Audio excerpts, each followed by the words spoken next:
Bien, vamos a realizar primero, antes que nada, la instalación del paquete LibreOffice en su última versión, que es la 3.6, porque está más actualizada que la que tenemos en los ordenadores, ¿vale?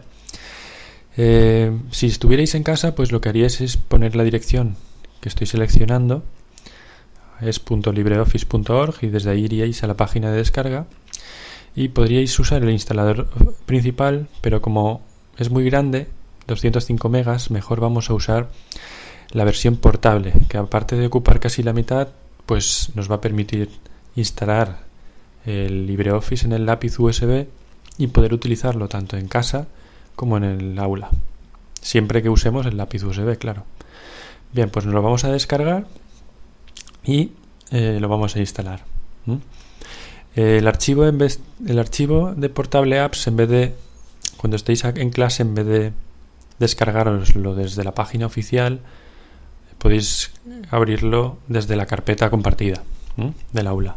Está en Eclipse, Informática y luego curso de tercero de eso. Bueno, pues ya me lo he bajado y lo vamos a abrir. El proceso de instalación es bastante sencillo. Le damos a ejecutar, como en cualquier ejecutable.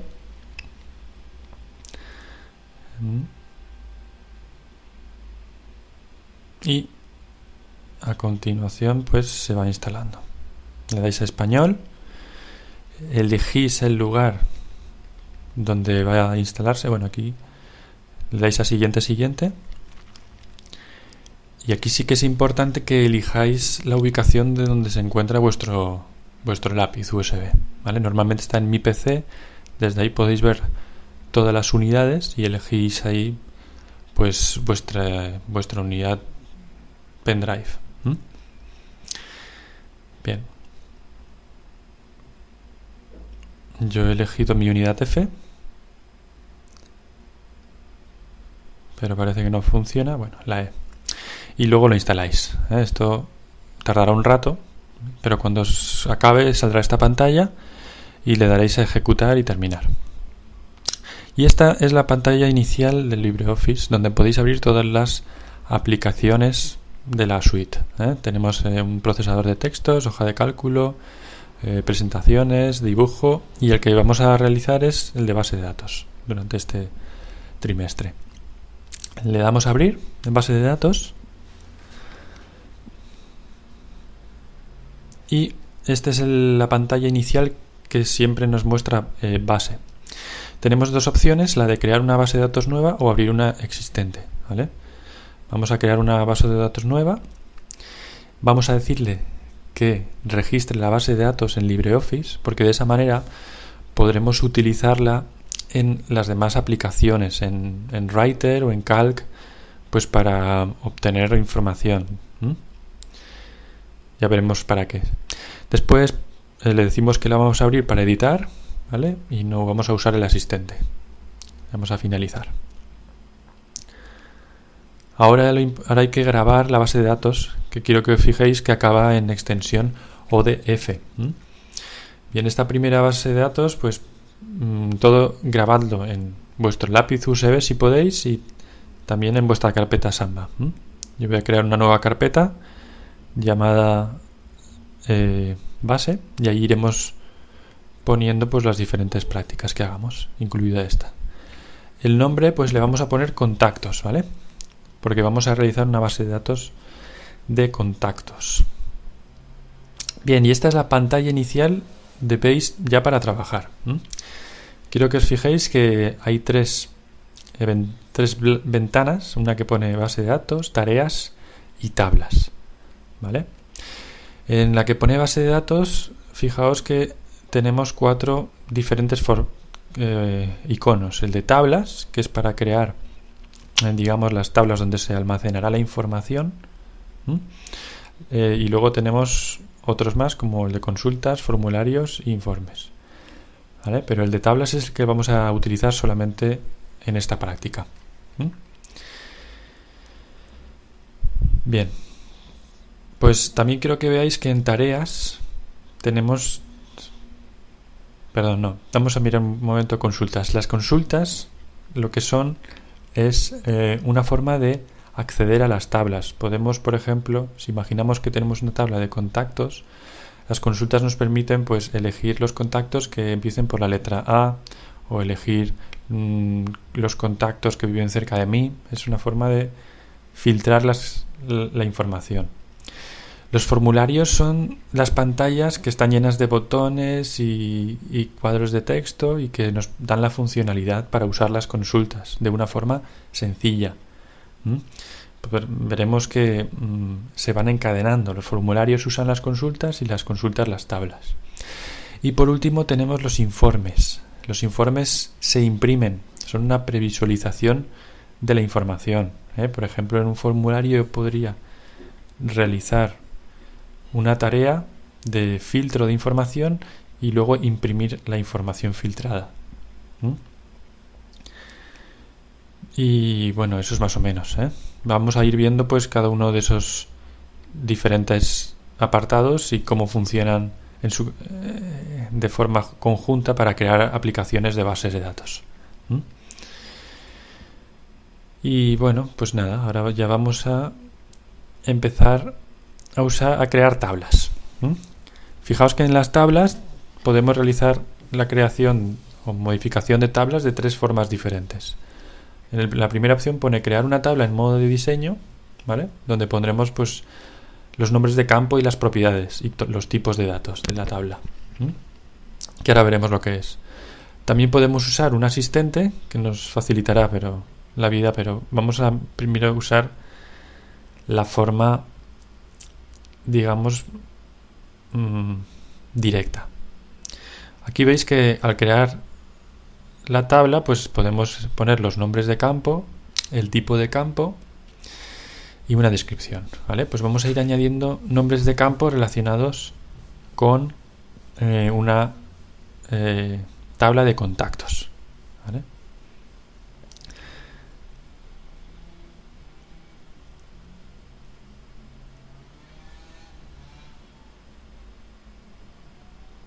A ver, pues entonces imaginad una tabla de contactos, ¿qué campos podríamos poner? Por ejemplo, los nombres, apellidos, podríamos poner teléfono, ¿vale? Pues vamos a empezar poniendo el nombre. Nombre es el nombre del campo. El tipo del campo es, digamos, la forma en que se va a guardar ese campo. Porque un campo puede ser texto, puede ser un número. Y lo que nos interesa es que no se pueda poner una información diferente a la que se pide. Y también que se guarde de la manera adecuada, porque en el ordenador cada tipo pues se guarda de una forma. Es importante. También sirve para consultar mejor. Por ejemplo, si decimos que es un numérico, pues el ordenador nos permite guardarla de una forma que ocupa menos espacio que un texto, por ejemplo. Bien, por ejemplo, para un nombre tendremos que elegir algún tipo de texto. Fijaos que también tenemos tipos booleanos que nos permiten guardar sí o no, que es un bit solamente de información. O los de fecha, hora o fecha y hora. En este caso de fecha y hora, pues bueno, ya lo explicaré más adelante. Vale, vamos a hacer una cosa. Vamos a elegir varchar, texto, y vamos a poner una descripción. La descripción, pues simplemente en este caso, nombre de nuestro contacto, ¿vale? Fijaos también las propiedades del campo. Podemos decir si queremos que se obligue a introducir la información de ese campo o no. En este caso es el nombre, pues queremos que siempre se introduzca. La longitud, pues si vemos que es suficiente con 100 caracteres, pues eso está bien, ¿vale? Si necesitáramos más, pues añadiríamos más. Luego tenemos también el campo predeterminado, el valor predeterminado. Eso sería el valor que saldría en la fila si no escribiéramos nada. En algunos casos nos interesará poner algún valor por defecto. Bueno, pues vamos a seguir añadiendo campos Por ejemplo, los apellidos. ¿Vale? Los apellidos, como veis, también van a ser del mismo tipo, es decir, de texto varchar. ¿Vale? Vamos a poner también la descripción y vamos a ver si cambia algo en las propiedades del campo. La entrada requerida, pues fijaos que esta vez vamos a cambiarla y vamos a decir que no haga falta, porque podemos tener a lo mejor contactos que no tengan apellidos o no nos acordemos de ellos. Vamos a poner la longitud al doble porque pueden tener 2 apellidos, y ya está. Otro campo puede ser el de fecha de nacimiento, que a partir de ahí podemos calcular la fecha de cumpleaños. Entonces, fijaos que fecha de nacimiento está compuesto. Para crear el nombre del campo estamos utilizando un guión bajo. No se pueden usar espacios. El tipo de la fecha de nacimiento vamos a elegir, esto es lo que quería decir antes, solamente fecha, ¿vale? Porque el de fecha y hora también guarda la hora. Y entonces ocupa más. Vamos a elegir solo fecha. Pues eso. Y ponemos la descripción. Fecha de nacimiento. ¿Vale? Fijaos que lo de nuestro contacto es redundante, entonces casi que mejor lo borramos. No hace falta ponerlo. Es mejor tener la información lo más concisa posible. Bien, por último, pues el teléfono, que en este caso el tipo de campo va a ser diferente. Va a ser algún tipo de número. Fijaos que hay un montón de tipos relacionados con los números. Número, decimal, entero pequeño, ¿vale? Real, doble precisión. Ya os iré explicando que la diferencia entre cada uno de ellos, pero ahora, con que me hagáis caso y veáis que un número de teléfono puede ser entero, es suficiente. Le vamos a decir que no tenga valor automático en las propiedades, que no sea requerida la entrada, y el tamaño sí que es importante. Los números de teléfono suelen ser de unos 9 dígitos. Ahí podríamos haber puesto 9, pero como el valor 10 no nos da problemas, pues tampoco hace falta que lo cambiemos.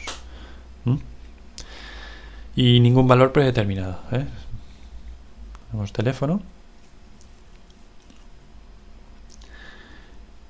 Y por último el email. El email también va a ser de tipo texto y le vamos a poner varchar. Le vamos a subir un poco la longitud a 200 también. Y la entrada no será requerida y tampoco vamos a poner ningún valor predeterminado. Bien, ahora ya lo vamos a guardar con el botón que veis ahora y le vamos a poner al nombre de la tabla contactos. Y fijaos lo que pasa cuando intentamos grabar. Dice ninguna llave primaria. Y nos dice un mensaje ahí que lo que nos está intentando decir es que nos falta un campo que nos indique de forma única cada fila. ¿Qué quiere decir esto? Que imaginaos que tenéis 2 contactos que tienen el mismo nombre, el mismo apellido, fecha de nacimiento, teléfono. Es raro, ¿no? Pero imaginaos, puede pasar en una base de datos. Pues la forma de distinguirlos es que haya un campo que siempre sea diferente para todos los registros. Ese campo se le llama llave primaria o clave primaria. Bien, pues esa llave primaria suele ser un número que va creciendo automáticamente. Vale, le vamos a dar que sí y ahora veréis que se nos va a crear un nuevo campo, ¿veis? Ahí que pone ID, ¿vale? Y que es de tipo entero, va a ser un número. Y sabéis que es una llave primaria porque tiene ahí la llavecita a la izquierda. Fijaos en las propiedades de la llave primaria. El valor automático es bueno que lo pongamos para las llaves primarias porque así no hace falta que pongamos nosotros cada vez el valor. Luego el tamaño nos va a indicar también la cantidad de registros que vamos a poder hacer. Si son 10 dígitos, pues imaginad, si con 6 dígitos podemos llegar a 1.000.000, con 10 pues podremos tener muchos más. ¿Eh? Y ya con esto ya tenemos nuestra tabla de contactos. La veis ahí, hemos cerrado la ventana anterior y vamos a ver qué podemos hacer con la tabla. Podemos eliminarla, cambiarle el nombre, editarla como estábamos haciendo ahora mismo. Y luego fijaos que podemos abrirla. En abrirla y directamente, si apretamos en abrir, pues vamos a ir a una ventana desde la cual nosotros ya vamos a poder introducir la información. Como si fuera más o menos una tabla de calc, de una hoja de cálculo. Fijaos en el campo ID que pone campo automático. Y eso quiere decir que ahí nosotros ya no tenemos que hacer nada, no vamos a escribir nada. Se va a rellenar automáticamente cuando nosotros vayamos introduciendo la información. Y bueno, voy a introducir información de ejemplo para que veáis cómo va. Ponéis el nombre y los apellidos, una fecha de nacimiento que fijaos tiene que estar en ese formato con las barras, si no, no la va a coger, un número de teléfono y un email. Fija, esta forma de escribir la información es la directa, no es la que se debería utilizar, sino que lo lógico es que creemos un formulario específico para realizarlo, ¿vale? Porque nosotros aquí podemos borrar muy fácilmente información que no queríamos borrar. Vale, fijaos que automáticamente el ID se ha ido poniendo de 0 a 1, eso es la llave primaria. Bueno, y ya está, ya hemos introducido la información. En la práctica que tenéis que realizar, pues básicamente os digo que sigáis los pasos que hemos realizado hasta ahora, y lo último que os quedaría, aparte de crear la tabla de contactos, es pues añadir 5 filas de datos. Solo nos queda pues ver cómo guardar esta tabla. Cerramos aquí la tabla y ahora solo nos queda guardar. Como ya le habíamos dicho anteriormente, donde tenía que guardarla es guardar y el archivo con la extensión .odt se guarda y ya está, ¿vale? Y nada, y eso es todo. Me lo subís en el Moodle y ya podéis hacer la práctica.